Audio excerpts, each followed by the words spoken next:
അവസാനം മുഖ്യമന്ത്രി വീണ്ടും രാജ്ഭവനിലെത്തി ഗവർണറെ കണ്ടിരിക്കുകയാണ്. നിരവധി വിഷയങ്ങൾ അങ്ങോട്ടും ഇങ്ങോട്ടും സംസാരിച്ച് ഒരു സമവായത്തിലെത്തിയിരിക്കുകയാണ്. ശരിക്കും നമുക്കറിയാം വലിയ പ്രക്ഷുബ്ധമായിരുന്നു യൂണിവേഴ്സിറ്റി കോളേജ്. കാരണം ആ ഒരു അവസരത്തിലാണ് മുഖ്യമന്ത്രി അമേരിക്കയിലായിരുന്നത്. SFI പ്രവർത്തകരുടെയും DYFIയുടെയൊക്കെ കൊലവിളികളൊക്കെ നമ്മൾ കണ്ടതാണ്. അവസാനം അവർ പറഞ്ഞതുപോലെ ഗവർണറെ ഇവിടുന്ന് കെട്ടിക്കും എന്ന് എന്തോ കയ്യും വെട്ടും കാലും വെട്ടും വേണ്ടി വന്നാൽ തലയും വെട്ടും എന്നുള്ള മുദ്രാവാക്യങ്ങളൊക്കെ വിളിച്ച് അതേ SFIയുടെ മുൻ നേതാവ്, അതായത് നമ്മുടെ മുഖ്യമന്ത്രി തന്നെ ഗവർണറെ ചെന്ന് കണ്ട് കാര്യങ്ങൾ സംസാരിച്ചിരിക്കുകയാണ്. ശരിക്കും ഇതിൽ മുഖ്യമന്ത്രി ഗവർണറുടെ മുമ്പിൽ മുട്ടുകുത്തിച്ചു എന്ന് പറയുന്നതായിരിക്കും ഒന്നുകൂടെ ശരി. ഇതിവിടം കൊണ്ടും തീർന്നിട്ടില്ല. അല്ല, 6 ഏക്കർ അങ്ങനെ ഇപ്പം ഈ ഒരു സംഭവത്തിൽ പിണറായി എന്ന് മുട്ടുകുത്തി അവിടെ കൊണ്ട് അവസാനിക്കുകയല്ല, ഇത് തുടരുമെന്നുള്ളതാണ്. 6 ഏക്കർ വന്ന സമയത്തും പിണറായി പോയി 6 ഏക്കറെ കാണുകയും അത് പിന്നെ അതിൻ്റെ ഒരു ഉചിതമായ രീതിയിൽ സംസ്ഥാനത്ത് പുതിയ ഗവർണർ വരുമ്പോൾ കാണുന്നു, അതൊക്കെ. പക്ഷേ അദ്ദേഹം വളരെ സമചിത്തതയോടുകൂടിയാണ് കുറേ നാളിങ്ങനെ പോയത്. അപ്പോൾ ഒരാൾ ഉപമിച്ചത് ഈ 6 ഏക്കറിന് അണലിപ്പാമ്പിനോടാണ് ഉപമിച്ചത്. അണലി ഇങ്ങനെ ശാന്തനായി കിടക്കും, പെട്ടെന്ന് ഈ ശബ്ദവും ബഹളവും കേട്ടാലൊന്നും ഇഴഞ്ഞു പോകത്തില്ല. അത് അവസരം പതിയിരുന്നു കൊണ്ട് തന്നെ ഒന്ന് കൊത്തണമെന്ന് തോന്നിയാൽ അത് കൊത്തിയിരിക്കും. അത് വലിയ അപകടം ഉണ്ടാക്കുന്ന കാര്യം തന്നെയാണ്. അത് അണലിപ്പാമ്പിൻ്റെ ഒരു സ്വഭാവമാണ് അങ്ങനെ പതിയിരിക്കുക എന്നുള്ളത്. അതേ രീതി തന്നെയാണ് 6 ഏക്കറെ വിട്ടിരിക്കുന്നത് അമിത്ഷായാണ്. 6 ഏക്കർ മറാത്തി ബെൽറ്റിൽ നിന്നുള്ള ആളാണ്. RSS പാരമ്പര്യമുള്ള, സ്കൂളിൽ പഠിക്കുമ്പോൾ തന്നെ RSSൽ ഉണ്ടായിരുന്ന ആളാണ്. RSS തട്ടകത്തിൽ നിന്നാണ് വിട്ടിരിക്കുന്നത് തന്നെ. ഗോവയിൽ മന്ത്രിയായിരുന്നു, ബീഹാറിൽ ഗവർണറായിരുന്നു. അപ്പോൾ അദ്ദേഹത്തെ ഇങ്ങോട്ടേക്ക്, ഈ ആരിഫ് മുഹമ്മദ് ഖാന് അങ്ങനെയുള്ള കാര്യങ്ങളില്ലല്ലോ RSS പാരമ്പര്യമൊന്നും. അപ്പോൾ 6 ഏക്കറെ ഇങ്ങോട്ട് വിട്ടിരിക്കുന്നതിന് പിന്നിലുള്ള കാര്യമെന്ന് പറയും. എന്നിട്ട് ഇവിടെ അമിത്ഷാ വന്നപ്പോൾ പറഞ്ഞത് 2026 BJP കേരളത്തിൽ അധികാരത്തിൽ വരും.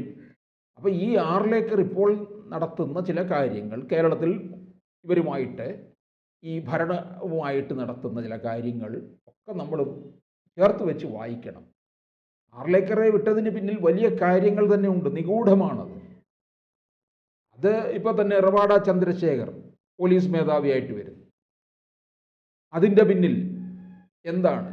അതിനുശേഷം സദാനന്ദൻ മാസ്റ്ററുടെ രാജ്യസഭയിലേക്ക് രാഷ്ട്രപതി നോമിനേറ്റ് ചെയ്യുന്നു. അല്ല, ഇതൊക്കെ പലപ്പോഴും നമ്മൾ ചിന്തിക്കേണ്ടത്, പിണറായി സർക്കാർ പലപ്പോഴും LDF RSSുമായി ചേരുന്നുണ്ടോ അല്ലെങ്കിൽ BJPയുമായി ചേരുന്നുണ്ടോ എന്നുള്ളതിൻ്റെ സംശയങ്ങളൊക്കെ പലരും ഉന്നയിക്കുമ്പോൾ ഇതൊക്കെ ശരിയായിട്ടല്ലേ തോന്നുന്നത്. കാരണം ഇപ്പോൾ ഗവർണറെ പോയി കണ്ടത് ഇനി വരുന്ന ബില്ലുകൾ ഏറെക്കുറെ പാസ്സാക്കാനുണ്ട്. ഇപ്പോൾ ഗവർണർ ഒപ്പിടാതെ ഇതൊന്നും നടക്കത്തില്ല. അപ്പോൾ മുഖ്യമന്ത്രി അതിവേഗം ബഹുദൂരം എന്ന് പറഞ്ഞതുപോലെ എടുത്തു പിടിച്ച് വന്ന് നിരവധി പ്രശ്നങ്ങൾ, ഇപ്പോൾ യൂണിവേഴ്സിറ്റി പ്രശ്നങ്ങളും അതിനേക്കാൾ അപ്പുറം മെഡിക്കൽ കോളേജ് സംബന്ധമായ വിഷയങ്ങളുണ്ട്. കുട്ടി മരണപ്പെട്ട വിഷയം ഇപ്പം മുഖ്യമന്ത്രി വന്നതിന് ശേഷമാണ് അത് സംഭവിച്ചത്. ഇന്ന് വിദ്യാഭ്യാസ മേഖലയിൽ മൊത്തത്തിൽ പ്രശ്നങ്ങൾ, ഉന്നത വിദ്യാഭ്യാസ വകുപ്പിലെ പ്രശ്നങ്ങൾ, പരീക്ഷയുടെ വിഷയങ്ങൾ, ഇതൊക്കെ ഏറ്റവും വലിയ പ്രശ്നങ്ങളായിട്ട് മുന്നിൽ നിൽക്കുമ്പോഴാണ് ഗവർണറെ പോയി കണ്ടത്. മാധ്യമങ്ങളോട് പോലും സംസാരിച്ചില്ല. മാധ്യമങ്ങൾ ചോദിച്ചു, ആ കുട്ടി മരിച്ച സംഭവവുമായി ബന്ധപ്പെട്ട് CM അങ്ങയുടെ പ്രതികരണം എന്ത് എന്ന് തിരക്കി. എന്നൊരു ഭാഷ്യമായിരുന്നു. കൂടെ നിന്ന് കുറേ കൂട്ടാളികൾ ചിരിച്ചതൊക്കെ ഉൾപ്പെടെ മാധ്യമങ്ങൾ വലിയ വിഷയവും ചർച്ചയും ഒക്കെ ആക്കി.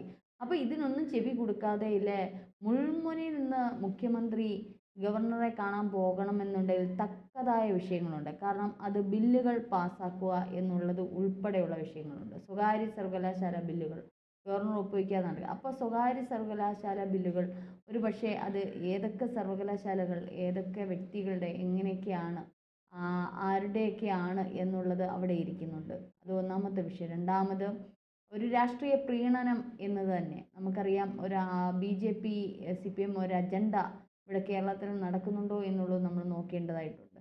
അപ്പോൾ ഇത്തരത്തിൽ ഇങ്ങനെയുള്ള കാര്യങ്ങളൊക്കെ നിൽക്കുമ്പോഴാണ് ഗവർണറെ പോയി കാണാതെ അദ്ദേഹത്തിന് യാതൊരു കാര്യവും നടക്കില്ല. നമുക്കറിയാം പിണറായി വിജയൻ ഒരു നല്ല രാഷ്ട്രീയ തന്ത്രം ചാണക്യൻ എന്ന് തന്നെ നമുക്ക് പറയേണ്ടിയിരിക്കുന്നു. അദ്ദേഹം വെറുതെ ഒന്നും ഗവർണറെ പോയി കാണത്തുമില്ല. നമ്മൾ ആദ്യം പറഞ്ഞതുപോലെ അങ്ങനെ ഇങ്ങനെയൊന്നും മുട്ടുമടക്കത്തുമില്ല. എന്നാൽ മുട്ടുമടക്കേണ്ടുന്നിടത്ത് അദ്ദേഹം മുട്ടുമടക്കി തന്നെ ഏത് കാര്യവും അദ്ദേഹം നേടിയെടുക്കുന്ന ഒരാൾ തന്നെയാണ്. അപ്പോൾ ഈ SFI പ്രവർത്തനം DYFI പ്രവർത്തനമൊക്കെ ഞാൻ ആദ്യം പറഞ്ഞത് കൊല്ലും കൊലവിളിയൊക്കെ സർവകലാശാല നടത്തി കമ്മ്യൂണിസ്റ്റ് പാർട്ടിയുടെ ആദർശമാണല്ലേ ഇപ്പോൾ പിണറായി വിജയൻ കൊണ്ടുവന്ന് അടിയറവ് വച്ചിരിക്കുന്നത്. SFIയിൽ വളർന്നു വരുന്ന വിദ്യാർത്ഥി സംഘടനകൾ പഠിച്ച കമ്മ്യൂണിസ്റ്റ് പ്രസ്ഥാനത്തിൻ്റെ ആശയങ്ങൾ ഘോരഘോരമായിട്ട് അവർ ഉയർത്തിപ്പിടിച്ചു. ഒരു RSSനെ ഇവിടെ വാഴിക്കില്ല, ഗവർണറെ ഇവിടുന്ന് കെട്ടിപ്പായിക്കും എന്നൊക്കെയുള്ള ഘോരഘോരമായ പ്രസംഗങ്ങൾ വിളിച്ച ആ വിദ്യാർത്ഥി സംഘടനാ നേതാവിൻ്റെ മുഖം ഇപ്പോഴും ഞാൻ ഈ സംസാരിക്കുമ്പോഴും എൻ്റെ മുന്നിലുണ്ട്. ആ ഒരു വീറ് എനിക്കതങ്ങ് ഇഷ്ടമായി. പക്ഷേ എന്ത് ചെയ്യാൻ, ഇത് നേതാക്കൾക്ക് വേണ്ടിയിട്ട് കുഴലൂതുമ്പോൾ ഇത് എങ്ങും എത്തത്തില്ല, സ്വയം നശിക്കുകയാണ്. 27 കുട്ടികളോളമാണ് ഇപ്പോൾ ഗവർണറെ അതിക്രമിച്ചു അല്ലെങ്കിൽ യൂണിവേഴ്സിറ്റി കോളേജിൽ കടന്ന കേസുമായിട്ട് ബന്ധപ്പെട്ട്, സർവകലാശാല കേസുമായിട്ട് ബന്ധപ്പെട്ട് ഇപ്പോൾ കേസിൽ കുരുങ്ങിക്കിടക്കുന്നത്. അപ്പോൾ ഈ വിദ്യാർത്ഥികളുടെ ഭാവി ജീവിതം എന്തായിരിക്കും? അപ്പോൾ ഇനിയെങ്കിലും ഇത്തരത്തിലുള്ള നേതാക്കന്മാർക്ക് വേണ്ടിയിട്ട് ഈ ഇതും എടുത്തുകൊണ്ട് അരിവാളും എടുത്തുകൊണ്ട് മുന്നിട്ടിറങ്ങുമ്പോൾ ഒന്ന് ചിന്തിക്കണം, ഈ നേതാക്കന്മാർ പരസ്പരം നാളെ ഒന്നാവും എന്നൊരു പാഠവും കൂടിയല്ലേ മുഖ്യമന്ത്രി സ്റ്റുഡൻറ് സംഘടനകൾക്ക് പറഞ്ഞു കൊടുക്കുന്നത്. അല്ല, ഇതിനകത്ത് ഈ മുഖ്യൻ കണ്ടു എന്നുള്ളത് കൊണ്ട് ബില്ലുകൾ പാസ്സാക്കുക എന്നുള്ളത് മാത്രമൊന്നുമല്ല. നിയമസഭാ തെരഞ്ഞെടുപ്പ് വരാൻ പോവുകയാണ്. അതെ, അതിന് മുമ്പ് തദ്ദേശമുണ്ട്. 2 തെരഞ്ഞെടുപ്പുകളാണ് നിൽക്കുന്നത്. അപ്പോൾ അതിന് പിന്നിൽ നമുക്ക് പല കാര്യങ്ങളും കൂട്ടിച്ചേർത്ത് വായിക്കാനുണ്ട്. അമിത്ഷാ ഇവിടെ വന്നപ്പോൾ പ്രസംഗത്തിൽ പറയുകയുണ്ടായി, മുഖ്യമന്ത്രി കള്ളക്കടത്ത് കേസുകളിൽ പെട്ടിട്ടുണ്ട് കേട്ടോ എന്ന് ചേർത്ത് പറഞ്ഞത്. അപ്പോൾ ഇതൊരു ഓർമ്മപ്പെടുത്തലാണ്. ഈ ഓർമ്മപ്പെടുത്തൽ എന്തിനു വേണ്ടിയാണ്? അപ്പോൾ നമ്മൾ ചേർത്ത് വായിക്കേണ്ട കാര്യം 26-ൽ അധികാരത്തിൽ വരുമെന്ന് പറയുന്നത് അമിത്ഷായാണ്. വെറുതെ ഒന്നും ഒരു വാക്ക് പറയുകയല്ല, വളരെ കൃത്യതയോടുകൂടി തന്നെയാണ്. അത് ഒരുപക്ഷെ കേരളത്തിലെ കോൺഗ്രസിനെ തച്ചുടയ്ക്കാൻ വേണ്ടിയിട്ട് മുഖ്യമന്ത്രിയെ ഒരു ബ്ലാക്ക്മെയിൽ, ഒരു ഗൺ പോയിന്റിൽ നിർത്തിക്കൊണ്ടുള്ള ഒരു തന്ത്രം തന്നെയല്ലേ? അതാണല്ലോ BJPയുടെ പ്രഖ്യാപിത ലക്ഷ്യം എന്ന് പറയുന്നത്, കോൺഗ്രസിനെ തീർക്കുക.